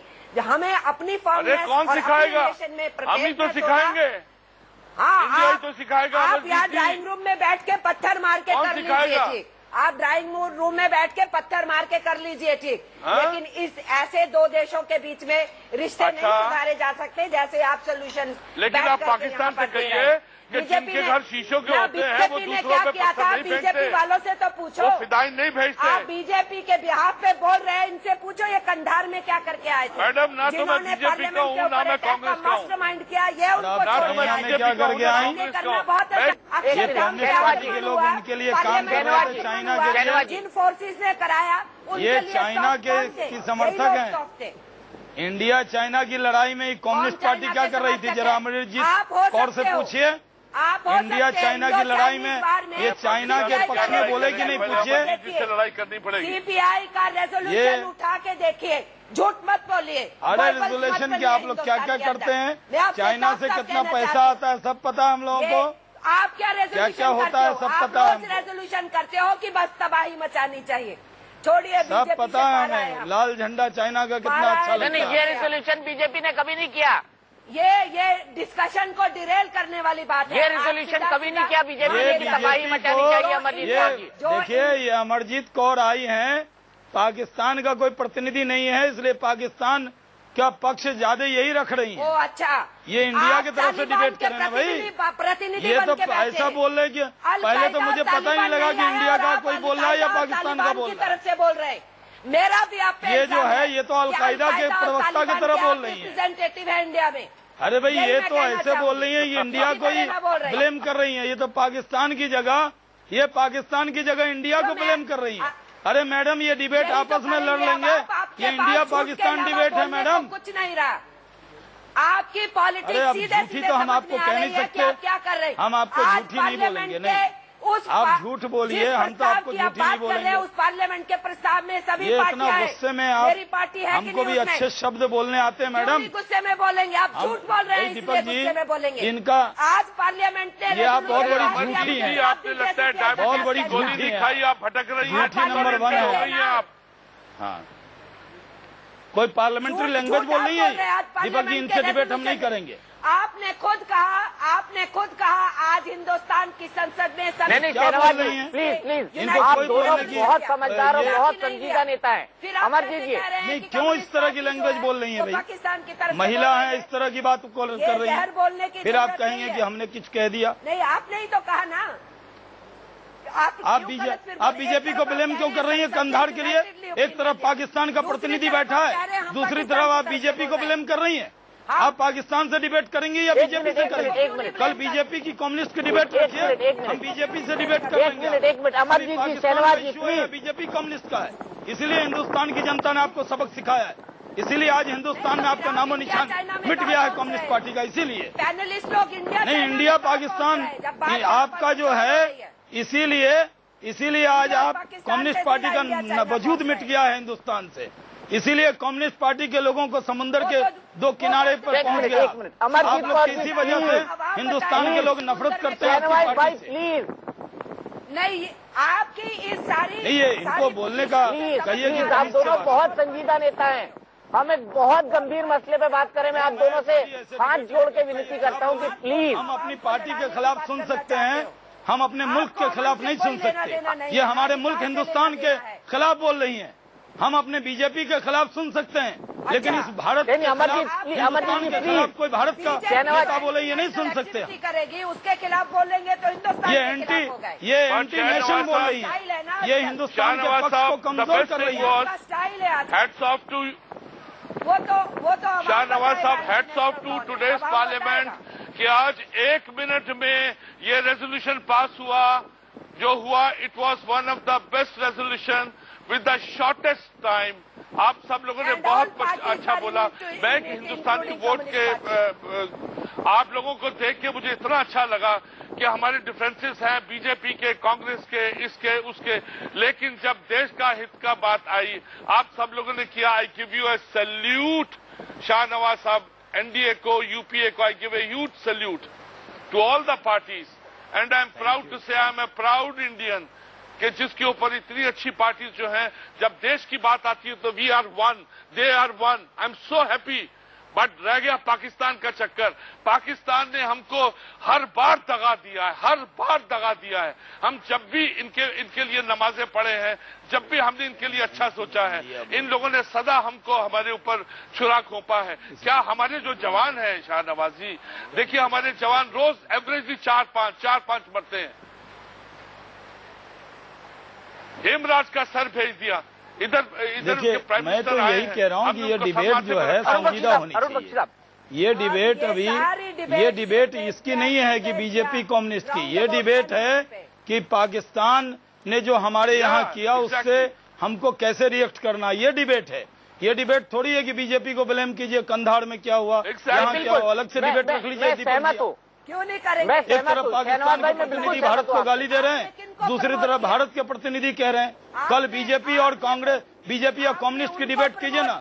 हमने तो पूरे हिंदुस्तान से कम्युनिस्ट पार्टी का नाम निशान मिटा दिया है, पूरे हिंदुस्तान से। भारतीय जनता पार्टी आज पूरे हिंदुस्तान में कहाँ कम्युनिस्ट पार्टी है, वो डिबेट हम अलग कर लेंगे। आप कितने एमपी जीत के आते हैं? 10 तो एमपी भारतीय कम्युनिस्ट पार्टी के जीत के नहीं आए, तो आपके भी वो अलग डिबेट कर लेंगे आपसे। अभी ये इंडिया पाकिस्तान की डिबेट है कि इंडिया और पाकिस्तान, आप भी 2 थे। इंडिया और पाकिस्तान की बात कीजिए। नहीं जानते, आप भी 2 थे। कैसी बात करते हैं आप? अपनी पार्टी का अरे इतिहास दो पढ़ थे लीजिए। आप भी 2 से ऊपर उठे थे। आप तो 2 भी मैडम नहीं होने वाली हैं। मत बनाइए आप। हम तो 2 से 120 हो गए और आप तो घट ही रहे हैं। हमें तो आपकी फिक्र हो रही है। अलग जा रही है। प्लीज मैं हाथ जोड़ता हूँ, ये बहस भटक रही है, ये बहस भटक रही है। शाहनवाज जी, सर शाहनवाज जी, ये अमरजीत जैसे लोगों की वजह से, सर ये अमरजीत जैसे लोगों की वजह से जो पॉलिटिकल विल है इतनी डाइल्यूट हो जाती है, इतनी डाइल्यूट हो जाती है कि वो कभी कंसंट्रेशन नहीं होती है सर, इन लोगों की वजह से। This is so sad, so bad. ये आपस में we are talking about the country, we are अचानक कम्युनिस्ट पे अटैक शुरू कर दिया तो मैं जवाब नहीं दूं। आप डिबेट को चाह रहे हैं। आप हिंदुस्तान पे अटैक करेंगे तो हम कम्युनिस्ट पे नहीं करेंगे। किसने डिरेक्ट? अच्छा, आप हिंदुस्तान के ऊपर होता है तो उस वक्त क्या होता है जब जवान मरता है? एक मिनट, मैं यहाँ कुछ कहना चाहता हूँ। मैं यहाँ पर कुछ कहना चाहता हूँ। अमरजीत जी प्लीज बात सुनिए। अमरजीत जी फॉर गॉड से प्लीज मेरी बात सुनिए आप। मैं इस वक्त जुहू बीच के किनारे हूँ। आप देख सकते हैं कि किस तरह से सुकून से मुंबई के ये लोग, अरुण जी आप भी देखिए मुंबई के ये लोग किस तरह से बिल्कुल सुकून से अपनी यहाँ पर शाम गुजार रहे हैं। शांति है, खुशी है, भाईचारा है, रिश्ते हैं और हम यही चाहते हैं कि समुद्र में जिस तरह की लहरें आ रही हैं, जा रही हैं, ठीक उसी तरह से इस देश का, इन लोगों का सुकून बना रहे। फिर से समंदर के रास्ते से कोई अजमल अमीर कसाब आकर भारत के ऊपर आक्रमण न करे। हमको इतना मजबूत होना पड़ेगा और इसी के लिए हमको राजनीतिक पार्टियों की मजबूती साथ चाहिए और देश के लोगों की मजबूती चाहिए। और अगर ऐसा कोई हमला होता है तो जिस तरह से समंदर तमाम चीजों का जवाब देता है उसी तरह से मजबूत होकर भारत को खड़ा होना होगा। इसीलिए मैं आप सबसे गुजारिश करता हूं कि हम एक बहुत व्यापक मुद्दे पर बहस कर रहे हैं। देश के 98% लोग, लगभग 7,500 SMS सिर्फ 1 घंटे के अंदर आ गए हैं, जो अपने आप में एक रिकॉर्ड है। इसलिए देश के लोग ये चाहते हैं कि पाकिस्तान को कड़ा जवाब देने का वक्त आ गया है। मैं बहस को तमाम लोगों के पास फिर से ले जाऊंगा। मैं सबसे आखिरी कमेंट चौधरी वीरेंद्र सिंह से लूंगा क्योंकि वो सत्ताधारी पार्टी से आते हैं। डिप्लोमेट साहब हमारे साथ जुड़े हुए हैं जनता दल यूनाइटेड के सांसद से। सबसे पहले जनता दल यूनाइटेड के सांसद साहब के पास चलूंगा। सर, सरकार का कहना है, कांग्रेस का कहना है कि आर पार की लड़ाई का वक्त ये नहीं है। वो माफ कीजिएगा, वो चले गए हैं हमारे साथ से। तो फिर हम बात शुरू करते हैं अरुण बख्शी जी से। अरुण बख्शी जी, क्या करना चाहिए अब? निगम प्रकाश जी से। निगम प्रकाश जी, माफ कीजिएगा अरुण जी, मैं आपके साथ आखिरी में आऊंगा। मैं आपकी वो कविता सुनूंगा जो आपने लिखी है, लेकिन निगम प्रकाश जी, क्या सॉल्यूशन होना चाहिए कूटनीतिक ढंग से इसका? देखिए, कूटनीति में 2 बातें हैं आपको करनी पड़ेंगी। एक तो यह है कि आप पाकिस्तान से अच्छा रिश्ता चाहते हैं। क्यों? आप झगड़ा नहीं चाहते हैं, वर्ल्ड वॉर नहीं चाहते हैं, इंडो पाक वॉर नहीं चाहते हैं। क्यों? क्योंकि उनके यहाँ भी लोग पढ़े नहीं हैं, उनके यहाँ भी गरीब हैं लोग, हमारे यहाँ भी हैं। तो पहले एजुकेशन, हेल्थ, इन सब चीज़ों पे कंसंट्रेशन करना है। लेकिन इसका मतलब ये नहीं है कि जब हमारे सिपाही अटैक होते हैं बॉर्डर पे तो हम चुपचाप बैठे रहेंगे। हम अटैक करेंगे, वापस उस एरिया में अटैक करेंगे। नहीं करेंगे तो ये सिपाही बंदूक वाले ये बंदूक घुमा करके आपकी तरफ भी कर सकते हैं, चाहे आप नेता हो। तो अगर वो आपकी हिफाजत कर रहा है तो आपको उसकी हिफाजत करनी है। तो 2 लेवल्स हो गए। एक लेवल पे आप बात कर रहे हैं, शांति से बात कर रहे हैं, जो प्रॉब्लम्स हैं, जो बॉर्डर प्रॉब्लम्स है, JNK का प्रॉब्लम है, उसको बैठ करके आप सलूशन निकालिए जो एक्सेप्टेबल हो। और ये हो सकता है, ऐसा कि नहीं हो सकता है। अच्छा, दूसरी बात है कि जब भी कोई इस तरह का इंसिडेंट हो जैसा कि हुआ है, तब आप उसका उसी तरह से जवाब दीजिए, वहीं सीमित। अगर वो बढ़ाता है उधर से पाकिस्तान तो फिर आप बढ़ाइए, वो अलग बात है। लेकिन ये कहना कि हम नहीं करेंगे और वो भी नहीं करेगा, वो करेगा तो हम कुछ नहीं कहेंगे, ये गलत पॉलिसी है। पॉलिसी तो ये होनी, बढ़ाता है उधर से पाकिस्तान तो फिर आप बढ़ाइए, वो अलग बात है। लेकिन ये कहना कि हम नहीं करेंगे और वो भी नहीं करेगा, वो करेगा तो हम कुछ नहीं कहेंगे, ये गलत पॉलिसी है। पॉलिसी तो ये होनी चाहिए कि ठीक है, हम इनिशिएट नहीं कर रहे हैं, हम नहीं भेज रहे हैं आदमी कि जा करके मारो उन लोगों को। अगर तुम भेजोगे तो हम जवाब जरूर देंगे, अगर दूसरा देश होता, अच्छा देश होता, हमारे जैसा नहीं होता, तो वो पहले भेजता और देखता कि तुम क्या जवाब देते हो, उसके बाद फिर अच्छी तरह से उसको हैंडल करता। लेकिन हम लोग नहीं कर सकते हैं, क्योंकि हम लोग की थिंकिंग ही नहीं है।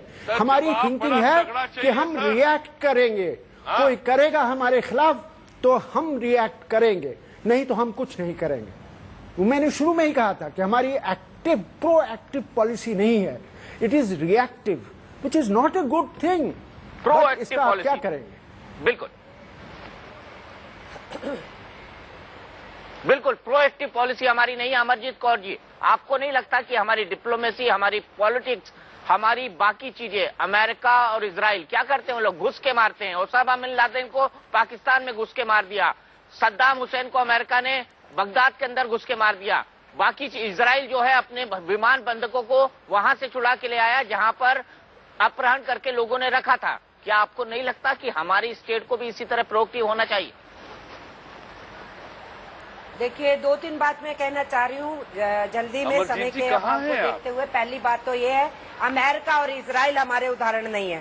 पहली बात ये है, हमें अपने देश में अपने उदाहरण के हिसाब से चलना है। दूसरी बात जो मैं कहना चाहती हूँ, ये बात बिल्कुल सही है कि जहां कहीं लोकल कॉन्फ्लिक्ट बॉर्डर पे हो, हमारी फौज ने उसके हिसाब से अप्रोप्रिएट जवाब देना है, इसमें भी कोई दो राय नहीं है। तीसरी बात ये भी है सीधे सीधे कि जिंगोइज्म कोई सोल्यूशन नहीं होता है, बातचीत तो जारी रहनी ही चाहिए। चौथी बात ये है कि इंटरनल प्रिपरेशन अपने यहाँ, प्रिवेंशन इज मस्ट। प्रोएक्टिविटी के अलावा, प्रोएक्टिविटी उस ढंग की नहीं जो हम एग्जांपल्स कोट कर रहे हैं, प्रोएक्टिविटी होना और प्रिवेंशन होना, ये दोनों काम होना, ये हमारे अपने मुल्क पे और गवर्नेंस पे बहुत हद तक लागू होता है। अगर यहाँ हम नहीं हैंडल कर सकते सिचुएशन को, तो पाकिस्तान तो क्या है, इससे भी बैड फेल्ड सिचुएशन कुछ भी कर यहाँ से जा सकती है। इसलिए उस पे ज्यादा ध्यान देना चाहिए, ना कि हम इस बात पे ज्यादा ध्यान दें कि किसको अमलियामेट कल को करने वाले हैं और उस प्रोसेस में उल्टा अपना ज्यादा नुकसान करें। इसलिए मैं समझती हूँ कि इस मामले में बहुत ही सोबर होकर के, एक बहुत बड़ा मुल्क है हम, उस हिसाब से हमें चलना चाहिए। और जो बंबई में आपने कहा लोग अमन चैन से खुशी से है, वो हमारा जवाब है कि हिंदुस्तान को कोई अपदस्त नहीं कर सकता, डिरेल नहीं कर सकता, डिस्टेबलाइज नहीं कर सकता और किसी प्रोवोकेशन से हमसे उस किस्म की गलतियां नहीं कराएगा जो इन द लॉन्ग रन बहुत डैमेजिंग होंगी इंडिया और पाकिस्तान दोनों के लिए। वो हम नहीं चाहेंगे। लेकिन अपनी गवर्नमेंट यहाँ लेकिन सीने पर गोलियां खाते रहे जो सुधार की दीपक जी, लेकिन सीने पर गोलियां खाते रहे मुंबई हमले की तरह। मतलब गोलियां खाते रहे, फिदाइन आते रहे, उनको हम देशभक्ति की तरह, आइए फिदाइन जी आइए, यहाँ फटिए, यहाँ पे जवान है, यहाँ फटिए, यहाँ फाड़ दीजिए, यहाँ ये कर दीजिए, यहाँ बच्चों की बस है, इसमें बैठ जाइए, बच्चे उड़ जाएंगे, है ना? यही आपका सोबर है। बोलने से, परखचे बोलने से। अरे आपको पॉलिटिशियन बनाया किसने? क्यों आ पाए? वो कौन सी जनता है जिसने आपको पॉलिटिशियन बनाया? 10 लोग यहाँ आए। आपका तो कुछ है ही नहीं है। हाँ जी, I am so sorry to say, it's so disgusting ma'am, आपको पॉलिटिशियन बनाया किसने? आपको कौन सी जनता ने आपको चुना है? इस जिंगोइज्म की, this is a thumbs down from me. चलिए व्यक्तिगत ना हो। मोहसिन रजा के पास चलते हैं। पाकिस्तान अमरजीत जी, आपने अपनी बात कह ली, मोहसिन रजा के पास चलते हैं। आके फटिए, हिंदुस्तानी जवान को मारिए। Arun ji, we are getting very personal, हमको रुकना चाहिए क्योंकि हम एक लार्जर इशू, लार्जर पर्सपेक्टिव पे बात कर रहे हैं। सीधे चलते हैं मोहसिन रजा साहब के पास। मोहसिन रजा साहब, आज के हमले के बाद क्या पाकिस्तान अपना जो इनिशिएटिव है इसको टोन डाउन करेगा आज के भारतीय संसद के रेजोल्यूशन के बाद, या वैसा का वैसा ही रहेगा? देखें, इस बात की कोई हैसियत नहीं है पाकिस्तान में। मैं आपको बताऊं कि कोई भारत से जंग करने की कोई ऐसी सोच नहीं है। पाकिस्तान के अवाम भारत से अच्छे ताल्लुकात चाहते हैं। ये सिर्फ तालिबान और दहशतगर्द हैं जो चाहते हैं कि इंडिया से उनको सख्त जवाब आए और दोनों मुल्कों के दरमियान जंग हो। जो इंडिया में जंग की बात कर रहे हैं वो पाकिस्तानी तालिबान के साथी हैं। वो दोनों मुल्कों को लड़ाना चाहते हैं, वो दोनों मुल्कों के अवाम की तबाही चाहते हैं। ये सोच को खत्म करना होगा। इस सोच को तालिबान को बनाया किसने? पाकिस्तान ने। इस तालिबान को बनाया किसने? पाकिस्तान ने, उसकी नीतियों ने। हमले हो रहे हैं, पाकिस्तान की फौज पे हमले हुए हैं, पाकिस्तान के GSQ पे हमले हुए हैं, और आपको ये बात समझ नहीं आ रही कि तालिबान के पीछे कौन है और कौन उनको मोहसिन जी, मोहसिन जी, बड़ी पुरानी कहावत है, बोया पेड़ बबूल का आम कहाँ से पाएं। आपने अगर पेड़ बबूल का बोया है तो आपको लग रहा है उससे आम नहीं लेंगे। आपने लोगों को AK-47 थमाई है, आपको लगता था वो हिंदुस्तानियों को ही मारेंगे, पाकिस्तानियों को नहीं मार सकते। अब वही मॉन्स्टर जो आपने खड़ा किया था वो आपके सर पर आके बैठ गया है। ये भी हकीकत है, इससे आप इनकार नहीं कर सकते। और सेकंड बात यह है सर, पाकिस्तान को किसी और दुश्मन की जरूरत नहीं है। पाकिस्तान खुद अपना दुश्मन है सर। गली गली में, बाजार बाजार में, मोहल्ले मोहल्ले में आप खुद के दुश्मन हो। देखिए, आप जो कुछ आप जिस चीज की प्रीचिंग कर रहे हैं ना पाकिस्तान के साथ जंग की, आप बिल्कुल गलतफहमी का शिकार हैं। पाकिस्तान में ये कोई सोच नहीं है। अल्हम्दुलिल्लाह पाकिस्तान के अवाम इतने बाशऊर हैं कि वो भारत के साथ जंग नहीं करना चाहते। वो चाहते हैं पाकिस्तान और भारत के ताल्लुकात बेहतर हो। पीपल टू पीपल कॉन्टैक्ट दोनों मुल्कों के दरमियान बढ़ा है, हालात बेहतर हुए हैं। अगर आप चंद दहशतगर्दों के और भारत में जंगी सोच रखने वालों की राय के ऊपर अगर भारत में ये बात होगी कि पाकिस्तान को सबक सिखाना है, तो ये ना भारत के मफाद में है ना पाकिस्तान के मफाद में है। लेकिन अगर आप ऐसा करना ही चाहते हैं और आपकी सोच है, कलाकार हिंदुस्तान में आते हैं। रोकना पड़ेगा मोहसिन जी, आपकी बात हमने सुनी। दीपक जी प्लीज सर, आपके कलाकार यहाँ पे आते हैं, हम उनको सर माथे पे रखते हैं सर। आज तक हमने सोचा नहीं कि गुलाम अली साहब जो है वो पाकिस्तानी हैं।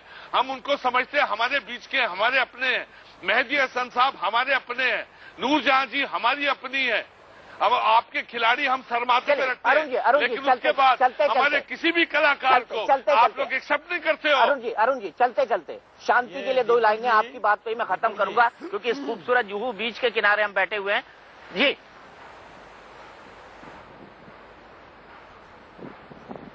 किसकी आवाज आई थी? शाहनवाज जी की। शाहनवाज जी माफ कीजिएगा, आपका क्लोजिंग कमेंट 1 लाइन में, वक्त बहुत कम है मेरे पास। देखिए पाकिस्तान कहता हम जंग नहीं चाहते, लेकिन हम भारत को तंग करते रहेंगे। तो जंग भी नहीं चाहते और तंग भी करेंगे, ये तो नहीं होने वाला। हमें तंग करना बंद नहीं किया तो आपको दिक्कत आने वाली है। और भारत में जंग की वकालत हम नहीं करने वाले लोग हैं। हम कह रहे हैं डिप्लोमेटिक रिलेशन तब तक रोके जाएं जब तक इनमें सुधार न हो, क्योंकि पाकिस्तान के जख्मों को हम और ज्यादा दिन तक सह नहीं सकते। हमारे जख्म पर नमक छिड़की है पाकिस्तान की असेंबली ने रिजोल्यूशन पास करके। ये हिंदुस्तान की आवाम इसको कभी बर्दाश्त करने वाली नहीं है। पाकिस्तान को समझना चाहिए कि हिंदुस्तान की पूरी आवाम, हिंदू मुस्लिम सिख ईसाई सब मिलकर एक हैं। उन्हीं के रिप्रेजेंटेटिव पार्लियामेंट में हैं, जो एक आवाज में हमने आज ये प्रस्ताव पारित करके पाकिस्तान को बता दिया है कि आइंदा इस तरह की हरकत हमें बर्दाश्त नहीं है। बिल्कुल ठीक आपकी बात मानी। चौधरी वीरेंद्र सिंह साहब, 12,000 SMS आए हैं। 99.8% लोग बोलते हैं कि पाकिस्तान को सबक सिखाने का सही वक्त आ गया है। भारत सरकार क्या कोई कड़ा कदम उठाएगी, डिप्लोमेटिक टाई खत्म करेगी? 1 लाइन में जवाब चाहूंगा, माफ कीजिएगा वक्त बहुत कम है। 1 लाइन में जवाब ये है कि आपने जो टॉपिक दिया है उसका शीर्षक ही गलत है कि क्या पाकिस्तान को सबक सिखाने का वक्त आ गया। आपको डिस्कशन में ये जो प्रोवोकेटिव लैंग्वेज है इसको यूज नहीं करना चाहिए। और दूसरी बात, करारा जवाब देना अलग बात है, उसका मैं भी हामी हूं। मैं भी ये चाहता हूं कि उनको पता लगे कि इस तरह का जवाब मिल सकता है, लेकिन इसका मतलब ये नहीं है कि आर पार की लड़ाई की हम सोचें। चलिए, बहुत मानी आपकी बात में बहुत वजन है, बहुत गंभीरता भी। अरुण बख्शी जी, चलते चलते 2 लाइन शांति पर। शांतिपूर्ण सलाम करूंगा हिंदुस्तान के झंडे को कि जिसके सामने आज का रेजोल्यूशन पास हुआ। 4 लाइनें हैं, एक मुखड़ा है। पद्मश्री मनोज कुमार जी ने लिखा है, मेरा संगीत है और मैंने गाया है। सर मुखड़ा सुनाऊंगा। तिरंगा 3 रंग का चोला जिसको पहन के भारत बोला, वंदे मातरम वंदे मातरम वंदे मातरम, ओए वंदे मातरम वंदे मातरम वंदे मातरम, वंदे मातरम वंदे मातरम वंदे मातरम। तिरंगा जिए तिरंगा, तिरंगा जिए तिरंगा, तिरंगा 3 रंग का चोला जिसको पहन के भारत बोला, हर भारतवासी है शोला, दुश्मन समझ ले जो मैं बोला बोला बोला बोला। वंदे मातरम वंदे मातरम वंदे मातरम। All yours. चलिए, बहुत बहुत शुक्रिया जी। के साथ हम यही खत्म करते हैं, क्योंकि आखिरी लाइन आपकी थी कि हमने क्या बोला वंदे मातरम, वंदे मातरम, वंदे वंदे मातरम,